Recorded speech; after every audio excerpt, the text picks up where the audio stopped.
Hello fairy friends, welcome to what I'm going to call a follow along with me video. It's not a tutorial by any means, as you'll see, but I think you might be able to pick up a little tip or two as I'm going. I'm by no means a master seamstress, but I did get a little bit creative here and thought outside the box, and that's a big part of coming up with patterns for dolls that you have. So if you're interested, stay tuned. My first challenge was the remnant and keeping it in the direction that the flowers needed to go. So that kind of played a part in all of the decisions as far as laying out the pattern pieces and such. So I gathered up a couple of things just to keep in mind while I'm doing my pattern for my doll. So I know a lot of people say, oh, you're so creative and you have such a good imagination. I really do work kind of backwards. A lot of times I do have an idea in my head and then I need to go find the materials to do it. But a lot of times I just have the things on hand and the materials kind of tell me what to do. So here's the pattern I'm going to use. I am going to keep this up as reference because it's helping me to make some decisions here. So I was going to walk you through kind of like my thought process when I'm trying to decide what to do. And sometimes the pattern will change according to the size of the doll and how much fabric I have. Now, because as I was saying, this was in a long strip going this way. When I went to cut the sleeves, I did cut, this is the shoulder to the cuff. I did cut it this way because when you go to turn it and you're putting the dress on, the pattern will be right. However, it wasn't quite, this pattern piece was a little bit wider than the length that I had. Now, if that was not going to fit the doll and was going to be a problem, I'd have to choose another fabric. But I really want this fabric. It means something to me that my great aunt had this for a while. She was a teacher and she did all sorts of projects. And it has a special meaning to me because I'm going to be putting it on the doll that looks like my stepmom when she was little, and her favorite colors were blue and she really loved daisies, and it kind of puts me in the mind of the daisies. So all that to say, I'm willing to make this sleeve not as puffy as what is shown here. It won't be by much. It won't be less puffy by very much. So I went ahead and cut that. So I'm going to put that away into the envelope, which I did have them in there, but I thought I better take them back out to show you. And that's the collar. I'll get to that. Now this is the yoke back, and this was the fold line. So what I'll be doing is, and I did cut this on the fold with the stems going up and down, so the pattern's correct. I'm going to cut this, a duplicate of this in plain white material, which I have somewhere here. Where did I set it? Well, it is here. So it'll be lined in this part, which let me show you the doll so that you can see. The yoke is this part, and then it's attached to the skirt. So that is already cut, and then I always use pins to hold it down, just very gently while I'm cutting. So that is that. Now the skirt, this is a skirt front, and cut it on the center fold, and then it has different lengths that you can choose. I wanted it to be about this long, but obviously, again, with the length of fabric that I have, this remnant, I don't have enough to go all the way down. I don't even have enough for this pattern piece to be cut. So what I'm going to do is fold this back carefully because I will be using the pattern again one day, and hopefully with a very large amount of fabric, so I don't have to be making all these decisions here. Put that back in there. Which, it's fun. It's fine to me, and it's fun to kind of fiddle around and use your brain a little. So what was left was length 4 times this, and obviously again I can't have the skirt running like this with the hem down here. That's not the pattern. So I'm gonna fudge it, and I cut 4 pieces out of what was left, and I'm going to sew them together to get the gather that I'm wanting. And the seams will be hidden in the gathers, hopefully, fingers crossed. This is kind of a country-ish doll pattern, so I'm kind of not stressed over it, and also it's for me. If it looks too terribly, I can always go ahead and add on a pinafore. So just don't stress as you're doing this. Do not stress. You can figure it out. The last pattern piece for this is the collar,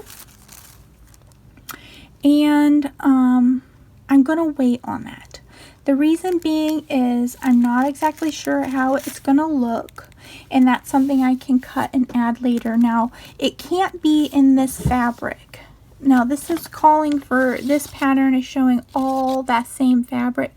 Obviously, we can mix and match how we want. If I were to do this, I would have to do it in a different color. And I'm just now noticing I have ink under my fingernail. Anyway, I will be doing that in a plain white if I do go ahead to do this, but that will be at the end. The collar is something that can be added at the end as kind of an embellishment. You can change the look of a dress a lot just by the collar, as you can see with this little collar and this one.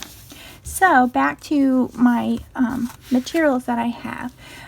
As far as this length not being enough, I'm going to go ahead and after I am finished sewing the skirt together and before I attach it to the yoke, I'm going to be gathering a length of this.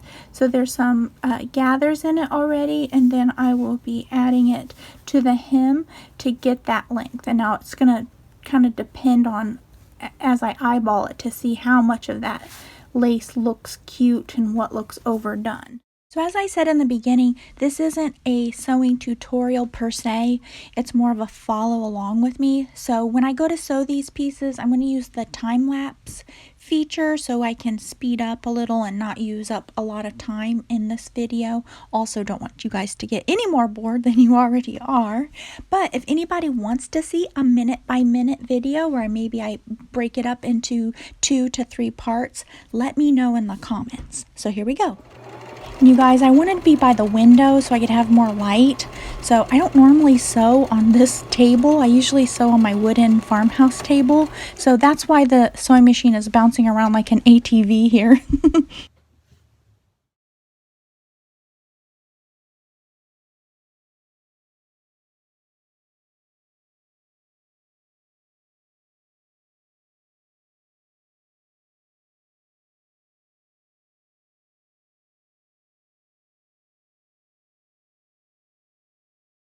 Okay, to catch you up where we're at now, the skirt panels have been sewn together so that the print goes the correct way.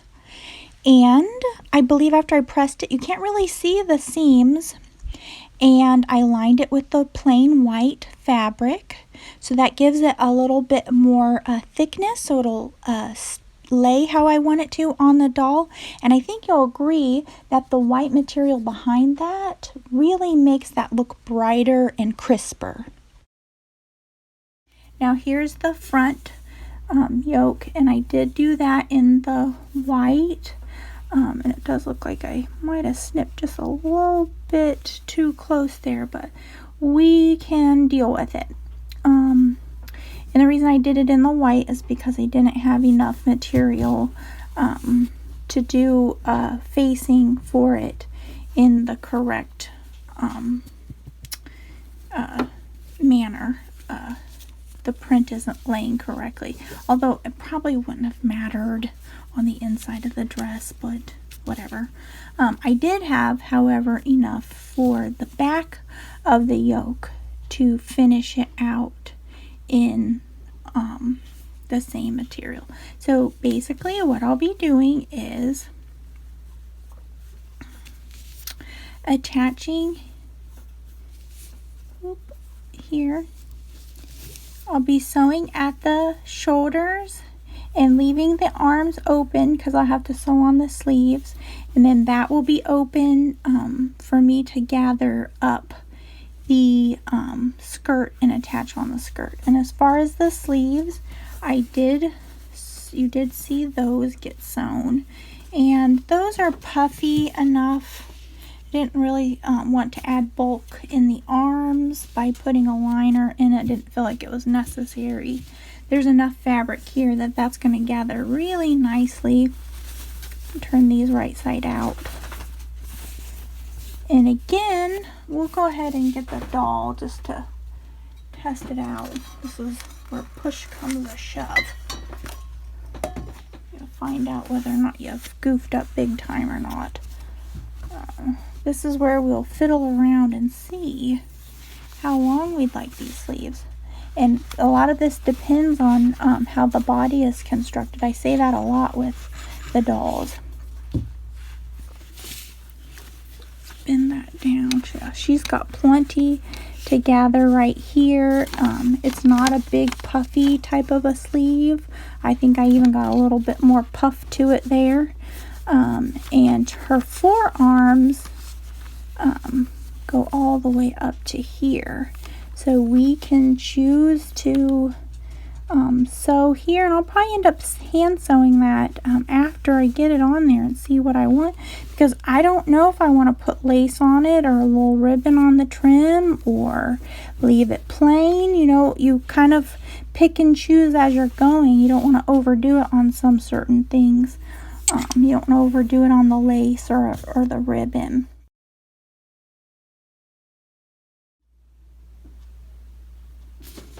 Okay, so I put the yoke on just to see what's going to happen here. And it does really seem like I'm going to need a collar here for her because of this here. Now this pattern was not made for her, so that's where we kind of have to figure out what we're doing. Now I just decided that before I go to put on her to attach on the skirt to the dress, I want to make sure that I think it's just going to be easier for me if I sew on the lace first.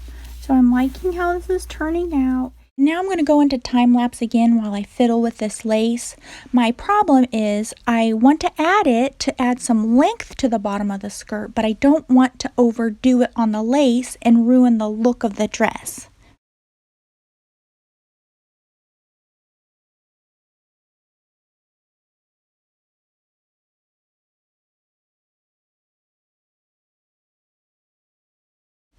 Here I'm just running a gathering stitch through the lace so I can get the ruffles, and I did trim it to the width that I would prefer. And just remember, you can do that with the lace. If you see one that's too wide for your project, if it's sturdy enough, you can trim it.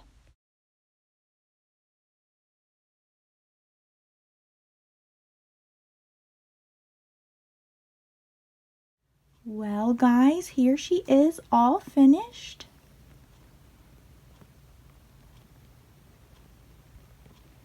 And I do apologize for my voice in the previous sections of this video.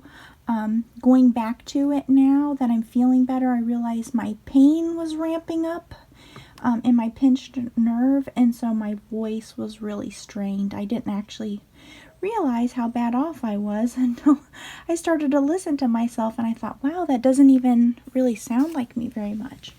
Anyway, I wanted to go over some of the decisions that I ended up making. as far as the details. And I also wanted to again point out this wasn't a true tutorial, because I basically went off track big time. If you'll remember, this is the dress that I was kind of going for, and for the most part I stayed true to it. So really you want to look at this video as more of a, I don't know, kind of just a way to think about how you can change things to your liking. And also, if say you're really focused on using a certain fabric and you don't have enough of it, you can figure it out and tweak your pattern a little bit. So first I want to talk about her little patchwork bunny here. And sorry for the crackling, but basically they're already in these smaller shapes here. So what I did was just sew them together like you would a patchwork quilt, and then I worked from there to cut the pieces that I would need for my bunny. Basically, here's the little, I mean, I just used notebook paper real quick. That's the body, and then the ears. Like I said, this was all sewn together, so there was enough there. So, and here is the leg, and then it's also the arm, the basic arm shape. Oh, and then the face, I just came up with kind of a just what I think of as like a vintage look face, kind of like from the 60s patchwork type of stuffed animal. Okay, and then her bonnet, I just kind of came up with my own little thing, because I started thinking about how much my stepmom really loved Little House on the Prairie. And so I came up with the pattern on my own, but it's kind of a little bit wonky because I was still working with this material and I was running out. So I kind of had to figure out what I could do with that material. And I did edge the bottom of the skirt with the lace, and then I put elastic, let me see if this is there, I put elastic in the wrists, and I just left them kind of plain because I thought it would be a little bit too much to have the lace. And this is supposed to be kind of like a simpler like country type style of a dress, but overall I think it was pretty good for using remnants. And wanted to show this really quickly. That is my stepmom when she was little, and she has passed away. I love her and miss her dearly. And I just thought, get this out of the way, for some reason her little shy face just kind of put me in the mind of her. And this was from the Hamilton collection, I think from the 90s, the doll is, and then I took out those eyes and put in these ones, the original eyes that it came with, and I put in these ones because I just thought they looked more realistic.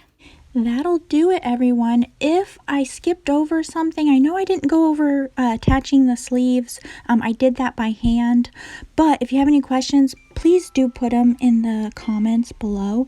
And as always, thank you so much for spending a little time with me, and I hope you have a magical day. Bye-bye.